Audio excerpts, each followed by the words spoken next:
From LinkedIn News, I'm Leah Smart, host of Everyday Better, an award-winning podcast dedicated to personal development. Join me every week for captivating stories and research to find more fulfillment in your work and personal life. Listen to Everyday Better on the LinkedIn Podcast Network, Apple Podcasts, or wherever you get your podcasts.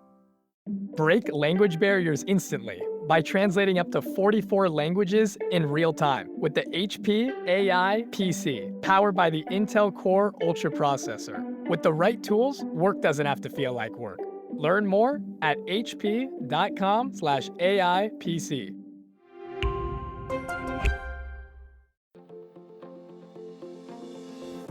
Hello, my friend, and welcome to another exciting episode of Negotiate Anything. Thanks for joining us today.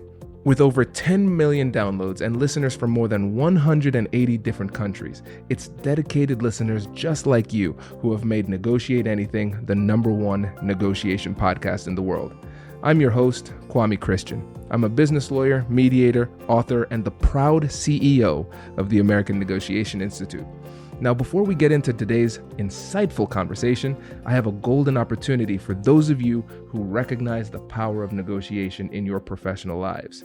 Have you ever found yourself wishing that you could navigate those high-stakes conversations with more confidence? Or perhaps you're looking to empower your team with the art of persuasion and conflict resolution. At the American Negotiation Institute, we've crafted specialized keynotes and workshops tailored for those very needs. We've transformed the negotiation skills of professionals worldwide, and we're eager to do the same for you. We believe the best things in life are on the other side of difficult conversations, and our goal is to help you improve your lives and the lives of those around you, one difficult conversation at a time. Don't let another challenging conversation leave you second guessing. Click the link in the description to discover how we can help you find confidence in conflict, negotiate better deals, and have stronger relationships. Because in the world of business, every conversation counts. And now, without further ado, let's jump into the interview. Sam, thanks for joining us today. It's good to be here. Thanks for having me, Kwame. It is my pleasure. So how about you get us started by telling us a little bit about yourself and what you do? Yeah, absolutely. So my name's Sam Struan. I'm a talent acquisition or recruitment professional. I've been in the industry for about 10 years, working in both executive search agency environments or leading internal talent acquisition teams. And now most of my focus is working with individuals, job seekers in particular, or individuals that are looking to make significant changes to their career in terms of compensation. So my two main focuses are resume writing and being a salary negotiation coach. I love it. And everybody, make sure you follow Sam because this is the first ever installment of People You Should Follow on LinkedIn. So that's how I found Sam, just dropping incredibly high quality content on LinkedIn. So we're going to link to his profile in the description of this episode. And we're going to change it up a little bit with this episode. We're going to start off by talking about two of Sam's most popular posts and just kind of analyzing why it resonated with the audience. And then we're going to talk about counter proposals in salary negotiation, a very narrow element of the compensation negotiation that is often overlooked. So I'm super excited to get into this. So Sam, how about you set the stage with this first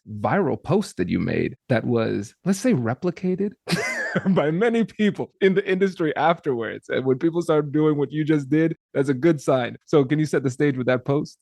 Yeah, absolutely. I say that in hoping that the main person to come up with it, and hopefully I've not plagiarized it, but it seems like nothing's new nowadays. Yeah, the post that you're referring to was a very short post, but I think it resonated with people because the essence of the post was putting the candidate in the driving seat. And I think that's often not the case when it comes to the recruitment and hiring process. Is we're very much subject to how companies and recruiters and hiring managers want to behave. So the post, in essence, the main thing was when it comes to answering early stage salary questions, which there are multiple options, but this in particular was when you decide to give a range. And it basically said, the key point was never say, I'm looking to make 150 to 170,000 or whatever your number is. Instead, say I'm currently interviewing for positions that pay 150 to 170,000. And that's when you're asked, what's your salary requirement? And if you decide to give a range. And the reason being is when you say something like, hey, I'm looking to make 150 to 170,000, that's a very aspirational statement. I want, I hope, I'm looking. And it can be interpreted as I'm hoping to make 150, but I'm currently earning less. Whereas when you say something like, I'm currently interviewing for positions that pay 150 to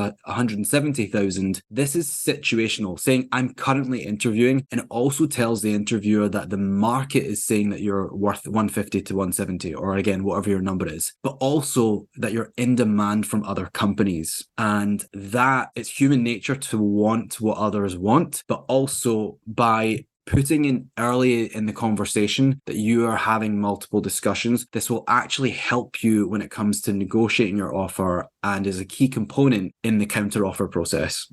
This is a gem, and we're at almost 1,000 episodes of the podcast. This is something I'm into this, right? I've never heard this one before. It's so powerful. It is really powerful. And so I want you to dig deeper into the psychology of this. What is the impact that it has on the person who's saying it, but also the person who is hearing it? Yeah, absolutely. And I'll actually maybe share, no one really knows this, but this actually this was a throwaway post that came from a conversation with a friend. A friend of mine was really uncomfortable talking salary to numbers and was in the middle of a job search. And I very casually asked him, I said, when you were speaking with this company and they said, what's your salary requirement? What did you say? And he said, I said, I'm looking to make A to X to Y. And my immediate thought was, dude, that sounds like aspirational. It sounds like I know you're earning less and it sounds like you're earning less. And I coached him and I said, look, I need you to cut that out of your vocabulary. You're not looking for anything. I said, you're currently interviewing for positions X to Y.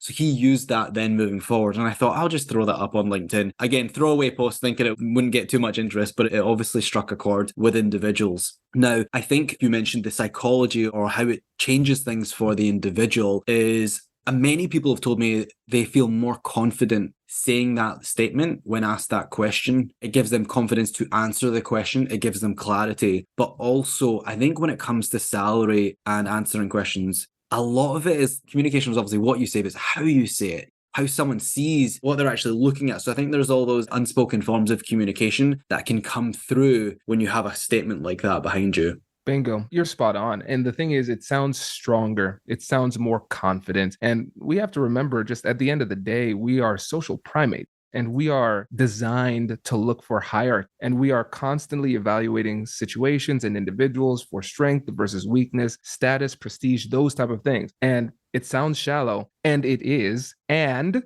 at the same time, it is just a reality of our psychology. So we have to be mindful of not just what we say, but how we say it. The presentation is part of the persuasive process. And if we miss out on these little nuances, then the person isn't going to have that same level of regard for you. And as a result, they might say, that sounds cute. I hope you eventually get to that number. But I know you seem like the kind of person who would accept less. And a lot of times, just because of the way that we approach the negotiation, we can inadvertently invite more aggressive negotiation tactics from the other person because they feel they can get away with it.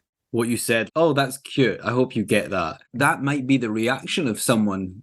That might be someone's internal reaction if you say, I'm looking to make 150 to 170 versus, yeah, sure, I'm actually currently interviewing for positions that pay 150 to 70. Total different delivery. And part of the reason that I write so much on LinkedIn is I want to really empower as many people as possible to feel confident in the job search. But I also feel like organizations, corporations, there's always been this long-standing imbalance of power where candidates are really at the mercy of what a company wants to offer, how someone wants to behave, and anything that I can do to kind of balance that or make people feel a little bit more empowered or in control of their search. Take my stuff, go earn the most that you can, make a difference to your family, make a difference to your earning trajectory, your income. Like, I'm all for that. Absolutely. And this gives us an opportunity to revisit one of the things you said at the beginning, because you said a response like this puts the candidate in the driver's seat. And then just now you said a lot of times because of the imbalance, we're at the mercy of these corporations. And this is one of those little things that allows us to rebalance that. So I want to explore that term, that phrase, put the candidate in the driver's seat. I think this is so powerful, and I don't want people to overlook this too. Yeah, absolutely. I think throughout the many stages of the interview process or the hiring process or job seeking process, from initially writing your resume, applying for a job, waiting on interviews, multiple interviews, counteroffers, like I mentioned, there's a real imbalance there at times. But I do think that at each step, there are things that job seekers and candidates can do to really control the narrative and control the outcome of their search. And this is just an example of a very small tweak that can have significant differences. And I find that throughout the search process, it does sometimes come down to just small tweaks. How you say something, how you reword something on your resume or your LinkedIn profile, or later on when we talk about counter offers. At the end of the day, we're just asking for more money. Like, that's what it can be brought down to. How you do it, the nuances and the little tweaks can make a significant difference. And anything that I can do to kind of share those like minor tweaks or little differences that will kind of move the needle for someone or give an element of like empowerment or confidence to someone, I think that's really important. Absolutely. And a lot of it comes down to preparation too. So we shouldn't be surprised when these types of questions come up. And the more prepared we are, the more confident we'll sound in our response. And I think that gives us an opportunity to revisit that other post, the second post that I wanted to highlight, where the person asks the question, what are your salary expectations? So let's break down that question. First of all, let's just talk about the game behind the game that the person asking the question is playing. Definitely. Usually when someone asks, if the company hasn't posted the job salary range in the job advert, usually when someone asks, what are your salary expectations? There's a few reasons. Number one is they want to know, how well do you know your professional worth? They just want to know how well. If a new graduate's asking for 200,000, there's maybe a misalignment there where they're not asking for a realistic salary based on their experience.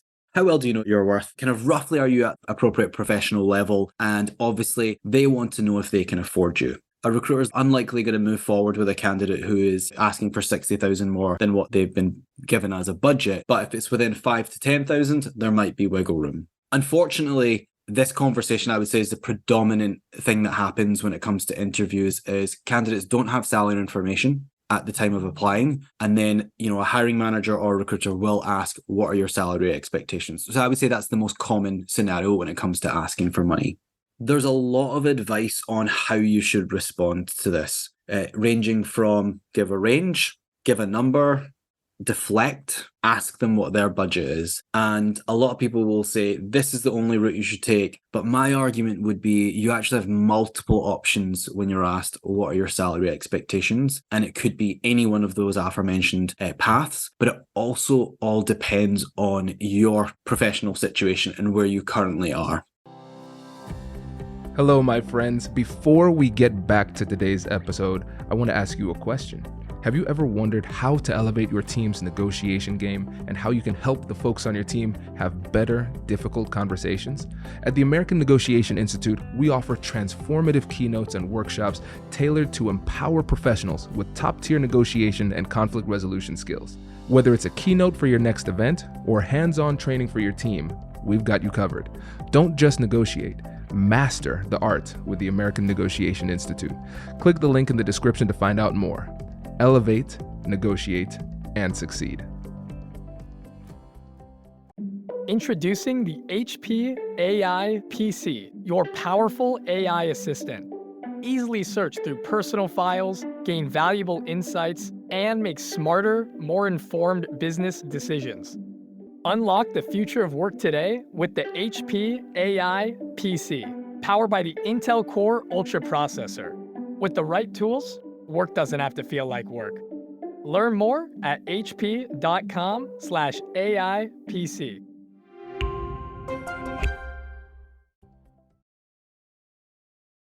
This is great.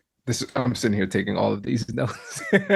I love it. And now this is both empowering, and then for some, it might also be overwhelming, recognizing that there are even more options than we originally thought when it comes to this really crucial question. So as people are determining how to respond to this, given their specific situation, what are some of the things that people should keep in mind as they're going through this analysis and their preparation? Sure thing. What I can do is maybe share the paths that I would potentially take depending on the situation that I'm in. So you're right. What are your salary expectations? There are multiple options, and it can be overwhelming to decide which path should I take and which is appropriate. But sharing maybe on some personal experiences from myself and working with clients, here's just a few examples that might be useful to anyone listening. So I mentioned there's a few options, and that was give a range, give a number, or deflecting and potentially asking for the company's budget. And you can essentially do all three, but my own approach would depend kind of where I am in terms of leverage and the situation that I'm in. So quick example is I would give a range if I knew what the position paid and I was trying to maximize my salary. So let's say the job advert said the range is 130,000 to 150,000. Then in that scenario, if I was asked what are your salary expectations, I would say something like, I'm currently interviewing for positions that pay 145,000 to 165,000. I would basically want my bottom number to come in just below their top number. And then my top number would exceed their budget. And that would ensure and signal to them that they're going to have to offer at the top end of their budget in order to meet my salary requirements. So you're still falling within their budget, but you're narrowing the gap that they can offer you to ensure that you get the top end of the budget. I would do that typically. I say I would take that route because I feel confident negotiating. I feel confident that even if I didn't meet all the requirements, I would be able to address those through thorough interview preparation, and I would take that bet on myself. You might not be able to do that if you don't meet all the requirements and you feel like you might be up against other candidates that have a lot more experience, or maybe you're not fully confident in or a bit more junior in your career, in which case you can modify that range to still fall with their range. But typically most people that I work with are like, I want to maximize my earning capacity. I want to be able to do what I can. So that is an example of when I would give a range, is if I knew what the position paid, or I knew I'm not earning less than 130 to 150. Like 130 is my absolute minimum. So I'm going to go above. So that is one option. This is great. I love that one because it gives you an opportunity to be flexible. It gives you a little bit of wiggle room, but it sends a strong signal to the other side of what it is that you are willing to accept. So don't try that lower range type of stuff with me in this situation, but it requires you to know the numbers and do your research. You can negotiate more confidently and more assertively when you have a more realistic expectation of what those numbers are. So sometimes when you're applying for a job, you can see it. You can see the pay band. It's very clear. What do you think people could do to try to get that information in their research process so they could make this more assertive type of initial offer? Absolutely. And you touched upon the key thing, which is research. Typically, if I was to give a range, I've definitely conducted market research on what similar roles might pay at similar sized organizations. If we're talking in the US market, given that quite a few states have salary transparency regulations where employers have to post a range, it's really helpful. If you're in a state where there is no requirement, then you could look at jobs in other states to find out, okay, well, this is roughly what they're paying. That's real market data because a software engineer in X state, the range is this. So you can use that as a data point. Obviously, the average cost of a home varies per state, but it's still a valid data point. It's within the country, it's same currency, similar organizations. I guess the key components of giving a range is, what if you gave a range of 130 to 150, but their budget was 160 to 180? So they might offer you 160, but you've actually let 150, but you've actually left 30,000 on the table because they were their budget. Now that's obviously a risk. It's an even higher risk if you don't know how to negotiate. And usually you can determine if you think you've left money on the table or if their budget is higher when you go through multiple interview rounds, because you truly understand the size of the scope and you get more information that you don't have early on in the process. So in that scenario, which I've been in, where I've given a range and then later on, they definitely have more budget. And also the role is much larger in scope than I originally thought. You can negotiate more. You just need to discuss what's changed. And we can talk about that later on when it comes to a counteroffer as well, is how to ask for more money when you've already given a range. Oh, that's great. That is great. And now I need to establish a little bit of restraint because I really want to jump to that now. But there's one other element. I wanted to talk about the times where it might be more strategically sound to either deflect or ask for their budget. Absolutely. Yeah, so that was the other great option. One of the other options that someone can take is to deflect and ask what the company's budget is. But if you take this route, you have to do it quite sensitively or delicately or strategically. So, and I would typically say that people who can ask for a number more easily are ones that are happily employed, or perhaps the organization has approached them, has headhunted or directly approached them. Or perhaps you know that there's just absolutely no way that you're going to go below a number. Yeah, sure. Kwame, you mentioned about deflecting and asking what the company's budget is. And I would perhaps take that route if I knew that I was in high demand, or perhaps I knew that I fit what they were looking for. And I would definitely deflect and ask if I was earlier on in the stage or given very few details about the role. And perhaps I haven't had time to do market research, or I've not found the market research that I'm looking for. So in this situation where someone says, what are your salary requirements or expectations? And I don't want to give an answer, I want to find out what their budget is, I'd say something like, thank you for asking. I would be happy to discuss compensation after I've learned a little bit more about the position and conduct some additional market research. Alternatively, can you share what has been preliminary budgeted for the role? So that's just the polite way to deflect. If I was unemployed, I didn't want to give a range, then I would tweak my messaging, because when you're unemployed and when you get asked about salary, your biggest fear is either coming in too low or coming in too high, pricing yourself out of the conversation or leaving significant amount of money on the table. So in that situation, I would deflect and ask, but I would say something like, thanks for asking. I would be open to a range that reflects the market rate for positions like this. From my initial research, I've noticed this range can be anywhere from 90,000 to 120,000. How does this align with what the company has budgeted for the role?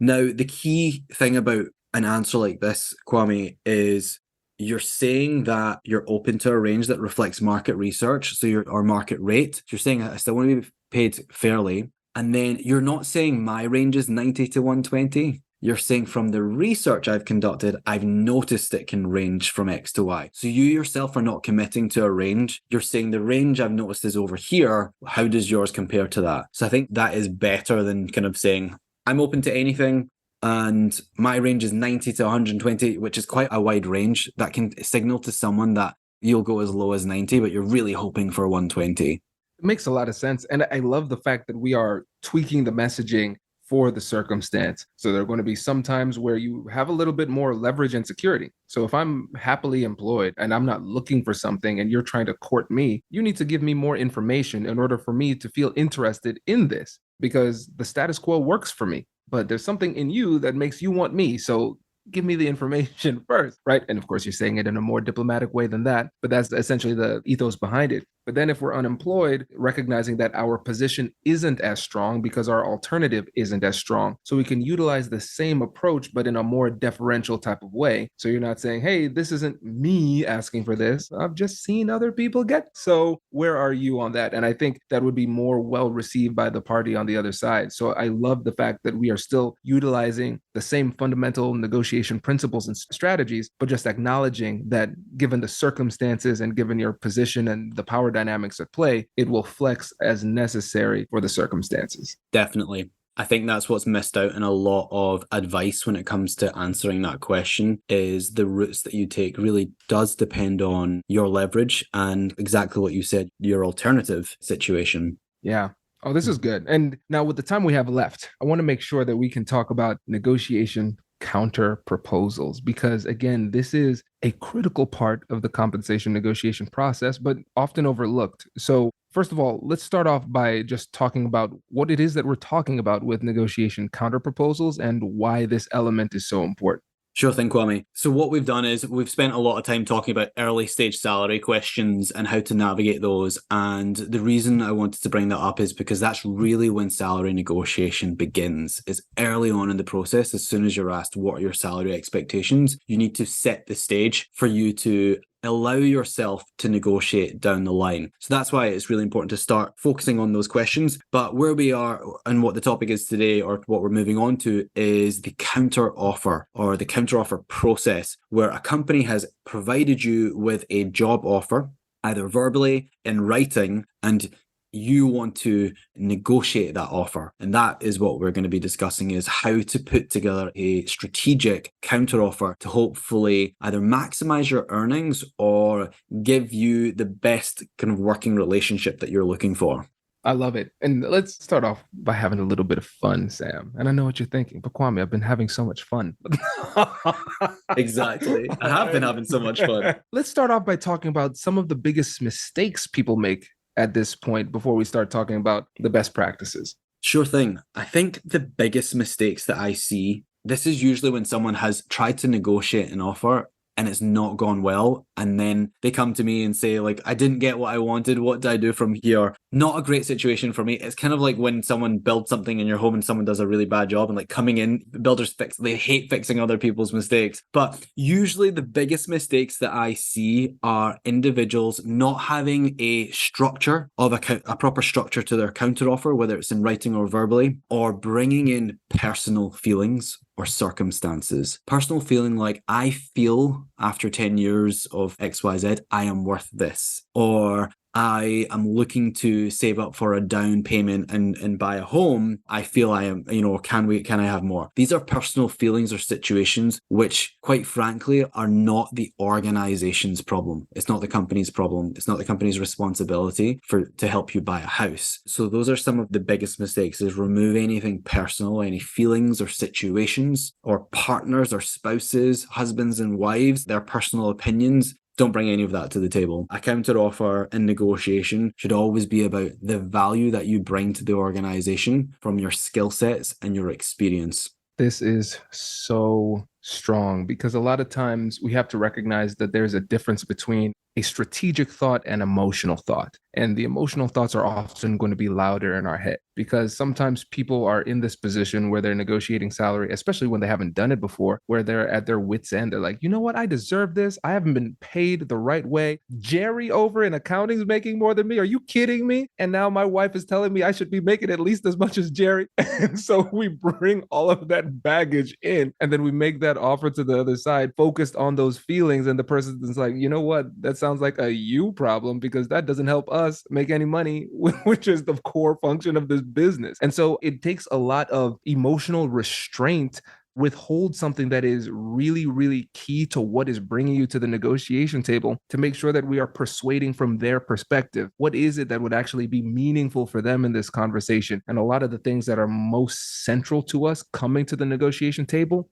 don't matter as much to the other side. And so we have to temper that enthusiasm with a little bit of restraint and think a little bit more strategically and speak a little bit more strategically as well. Definitely. I think I always have to remind people that the negotiation isn't between you and the person, it's between you and the company. And think about what the company as a separate entity wants. So that's one of the key things. And what I can discuss as well is so that your audience and anyone listening has an actual structure to go away with is a 5-step counteroffer structure, which has helped one of my clients negotiate an extra $50,000 in salary. That's actually my record, is helping someone get an extra 50K on top of an offer. Really proud of that. But the recommendation that I have, and the final step in this 5-step counteroffer structure that I'm about to share, I'd say the final step is what 99% of people fail to do. So the recommendation, if someone gets an offer that they want to negotiate and they want to respond via counteroffer, these are the 5 steps that I recommend. The first is to confirm interest and gratitude. You want to show that you're still very interested in this role, and gratitude can counter kind of perceptions of greed. You're asking for more money, more vacation, more bonus. You don't want to come across as greedy, so gratitude is a great counter to that. So that's step 1, is confirm interest and gratitude. And then what you want to do is recall some of the company's pain points. You want to reframe their pain points as goals to achieve. And you will know this from the interview process. So an example is, if I'm interviewing and the company says, we're struggling to get candidates and we need to grow 30% over this year, we can't find enough staff to fulfill our service, then you want to reframe those pain points as goals that you're going to achieve by saying something like, throughout the interview process, I was really interested in learning that the company is looking to grow and source more skilled candidates for this line of business. So you want to reframe those pain points. Your third step is reiterating your experience, fixing those pain points, or showing you as the solution by reiterating some of your key experiences that help alleviate those company problems. Then, obviously, you want to make the ask, whether it's salary, bonus, vacation. Quick tip is, if you want to negotiate 3 points, negotiate all 3 points at once. Don't negotiate one, get a yes, then bring up another point get a yes, bring up another point. That will result in negotiation fatigue on both parts. So if you have multiple asks, ask for one. So steps 1 to 4, just as a quick summary before I give you step 5, is number 1 was confirm interest and gratitude. Number 2 was reframe their pain points as goals that you are excited about meeting. 3 was reiterating your experience fixing those pain points. Number 4 was making the ask for what you want. And then number 5, which I would say is one of the most key things, is closing the employer. A lot of people will make the ask and say, would you consider an increase to 180,000? Thanks, I look for your response. But you need to close the employer, and closing involves you've made an ask for something, more salary, more vacation, more bonus. You have to offer something in return, something to sweeten the deal or to incentivize them to really offer what you want. And one of the things that candidates can offer is assurance. An example of this is once you've gone through steps 1 to 4 and said, would company consider 180,000, an extra week of vacation? Here's my market research that reflects this. I would say if company consider this, I would feel more comfortable withdrawing from other interview processes and also prepare to provide notice at my current company. So what you're saying is, if you can come close to this number, consider this number, whatever this package is, what I'm going to give you in return is I'm going to pull out of other interviews. I'm also going to start to give notice at my current company. So you're putting the offerer in your shoes of like, oh, okay, like this person's serious. They're going to give notice. If you're unemployed, then you can say, I would feel more comfortable formally withdrawing from other interview processes. Now, if anyone's been listening from the start of this podcast, one of the earliest things that I mentioned was always saying, I am currently interviewing for positions that pay X to Y. And the reason that statement is doubly powerful is because now in the negotiation, that is your bargaining chip, that you are saying, I will formally withdraw from other interview processes, which you referenced at the start of the interview process. So that is a powerful closer. Wow. This is some high level stuff, man. And you even brought in a little bit of Inception, referencing one of my favorite movies there. Incepted them at the beginning by confidently stating your range and the fact that you're exploring other offers. Oh man, this is a masterclass. I really appreciate this. And again, I just really want to make sure the listeners really feel on a visceral level how powerful this is, because $50,000 that you helped this person earn, it was salary that they could have claimed. And if they didn't, the company would have just given them a lower offer and they would have been performing at that level. But there's money on the table that we deserve, that we should go for. So you should ask for it. And then when you think about compound interest, it's $50,000 increased this year, but that's $100,000 next year, and then on into perpetuity. And then when you consider that every ceiling is a new floor, which means that you're going to negotiate from that level onward, we're talking about over the course of somebody's life, this is millions of dollars. Right? Especially when you consider investment opportunities and things like that. So I just want to reiterate that for the listeners out there who are negotiating the salary. Now you have a framework. No more excuses.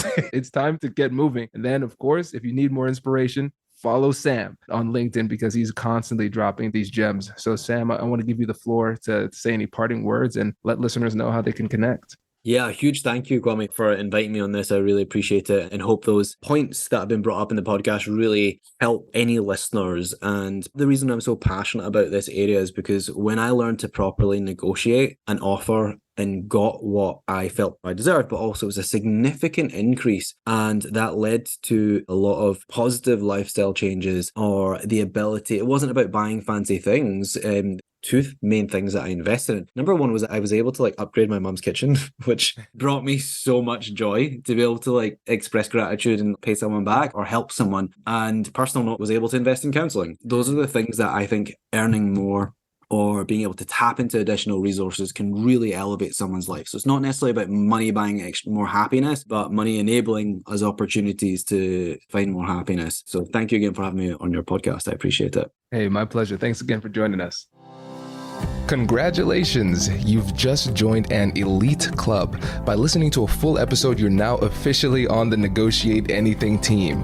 So welcome aboard. What most team members do is they subscribe to the podcast because that allows them to automatically get the latest episodes of the show. The best things in life lie on the other side of difficult conversations.